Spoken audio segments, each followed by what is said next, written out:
रिंकी, हाँ मैम साहब।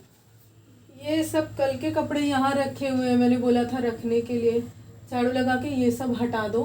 ठीक है। ठीक है और मुझे बच्चों का पेपर भी सेट करना है, तो मुझे थोड़े प्लेन पेपर भी ले आकर देना। ठीक है मैम, नीचे वाली दुकान पे मिल जाएंगे ना? हाँ, मिल जाएंगे।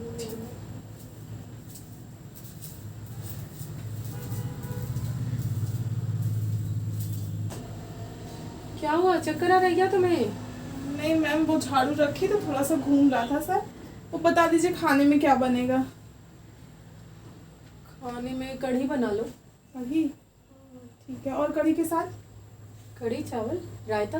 ठीक ठीक है, रोटी मत बनाना, रोटी आज खाने का मन नहीं है। ठीक है।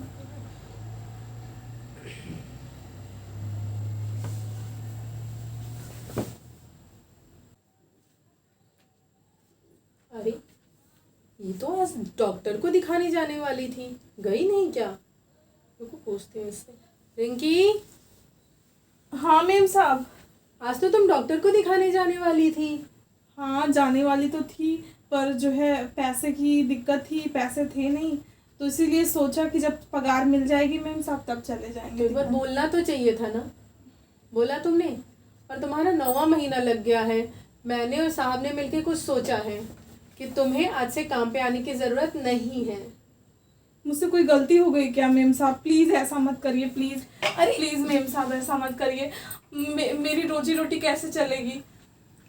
मैं सिर्फ आपके घर काम फिर ऐसी करती हूँ। हालत में हम तुमसे काम नहीं करवा सकते रिंकी। तुम्हारा 9 महीने का पेट निकल गया है और तुम्हें काम करने में भी दिक्कत होती है। अभी सुबह भी तुम्हें चक्कर आ गया था। मैम मैं कर लूँगी। आप प्लीज़ मुझे नौकरी से मत निकालिए, नहीं तो मेरा खर्चा कैसे चलेगा? सिर्फ मैं एक ही घर काम कर रही हूँ, मैंने सारे घर काम छोड़ दिए हैं, सिर्फ मैं आपके घर काम करती हूँ। अच्छा सुनो, जब मैं प्रेग्नेंट थी तब तुमने मेरा इतना ख्याल रखा कि तुम अपने घर भी नहीं जाती थी, यहीं सोती थी, यहीं रखती थी। और जब आज तुम प्रेग्नेंट हो, तुम्हें मेरी ज़रूरत है, तब तुम्हारा ख्याल नहीं रखूंगी मैं अपने छोटे से बच्चे को तुम्हारे पास छोड़कर पढ़ाने के लिए जाती थी स्कूल में। हाँ, वो सब बात तो ठीक है मैम साहब। तो फिर तुम ये क्यों सोच रही हो कि मैं तुम्हें काम से निकाल दूंगी? मैं तुम्हें काम से नहीं निकाल रही बाबा। खुश रहो, ये लो पैसे, जाके डॉक्टर को दिखा लेना। और बाकी पैसे, तुम्हारा जो डिलीवरी का खर्चा है पूरा मैं उठाऊंगी, तुम्हें उसके बारे में चिंता करने की जरूरत नहीं है। और मैं तुम्हें काम से नहीं निकाल रही तो हूँ। बहुत पैसे हैं मैम साहब। हाँ, तो ये काम आएंगे, रखो अच्छे से तुम्हारे इलाज में। और बाकी जो होगा सब मैं देखती रहूंगी, तुम्हारे घर पर आती जाती रहूंगी। 1 महीने की तुम्हें छुट्टी कर रही हूँ, ठीक है? 1 महीने के लिए मैंने किसी और को लगवा लिया है, लेकिन वो हमेशा नहीं रहेगी। मैं उससे बात कर चुकी हूँ कि तुम्हें सिर्फ 1 महीने ही काम करना है, ठीक है? तुम जाओ, आराम करो अच्छे से, अपने आप को डॉक्टर को दिखा लेना। और कोई भी ज़रूरत हो तुरंत बताना, बाकी मैं आती जाती रहूंगी। थैंक यू ठीक मैम है। साहब, थैंक यू बोलते हैं ना, हमको तो याद पता भी नहीं है, हम पढ़े लिखे नहीं है। हाँ, थैंक यू ही बोलते हैं। चलो, थैंक यू की ज़रूरत नहीं है, तुम इतनी अच्छी हो, तुमने मेरे लिए ये एहसान हम कभी नहीं भूलेंगे मैम साहब। ये एहसान नहीं है, तुमने मेरे लिए किया था, मैं बस बदले में छोटा सा कर रही हूँ। तुमने तो मेरा इतना देखभाल किया, मेरे बच्चे को संभाला, मैं स्कूल जा पाई। मैं तो बस पैसे से तुम्हारी मदद कर रही हूँ। आपको सच्चाई बताऊं मैम साहब, मेरी 15 दिन पहले दवा खत्म हो गई थी। 15 दिन से मैं दवा नहीं खा रही हूँ। तो ये तो गलत बात है ना, तुमने एक बार बताया तक भी नहीं।